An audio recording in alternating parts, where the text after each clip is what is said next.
An optimistic tweet from former Purdue star Robbie Hummel right here says lots of work to be done, but man, basketball season in West Lafayette could be fun this winter.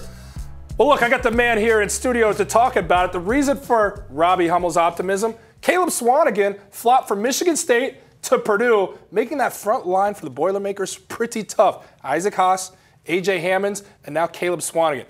Look, Robbie, I believe this can be the strength of this team, but you know how Coach Painter likes to play. What's the style of play going to be, and how does Swanigan's transfer affect this team moving forward?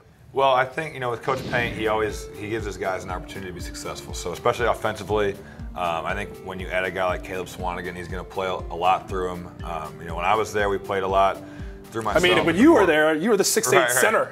Right, now they got three or four guys that are 7 feet tall. Personnel has changed, but he always let us play kind of through guys, and I think they'll do the same with Caleb, whether that's out of the post or at the high post, or he'll put him in different spots where he can be successful. But I think Coach Painter always finds ways to do that, and I think he'll do a good job with it. And that guy that's intriguing to me, he's been an anomaly at times, A.J. Hammond, the 7-foot center who's probably going to lead this team, has every opportunity to be Big Ten Player of the Year with the skill set. Right. Why can he not turn it on consistently? What does he need to do to improve? I thought at the end of last season he was more consistent. I think you saw it, especially on the defensive end, and that's where he really has a lot of value. But in terms of being an offensive, dominating force, he has kind of struggled to turn it on and be that guy. But, I don't know if anybody knows why he hasn't been able to be consistent. I think if you did, you'd probably, be coaching at the highest level. But he has struggled, but I think he's shown flashes of being able to be a more consistent guy.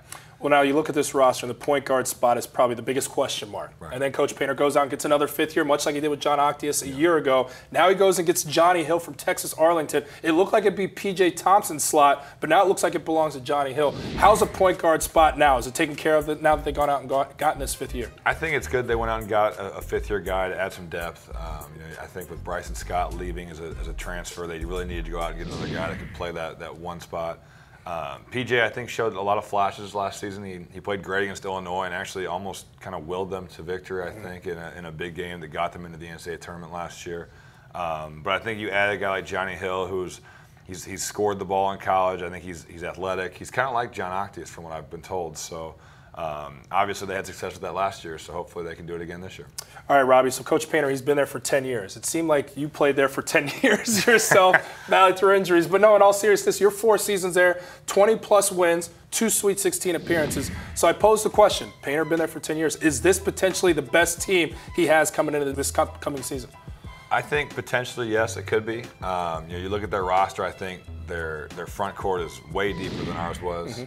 So in terms of that, that's definitely a better thing this team has going. But I look at their roster and I think back to our team, and there's nobody like E'Twaun Moore who's going to go get his own bucket. So if they can develop that, sure, I think it would be their most talented team. But they have some things in the post where we definitely didn't have. I think they're going to crush teams on the glass with their front court. But with E'Twaun, you can just throw him the ball and say, go get us a bucket.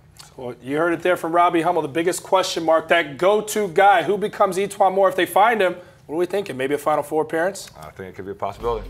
Robbie Hummel still optimistic here at the Campus Insiders studios. Keep it locked on the digital tip, CampusInsiders.com.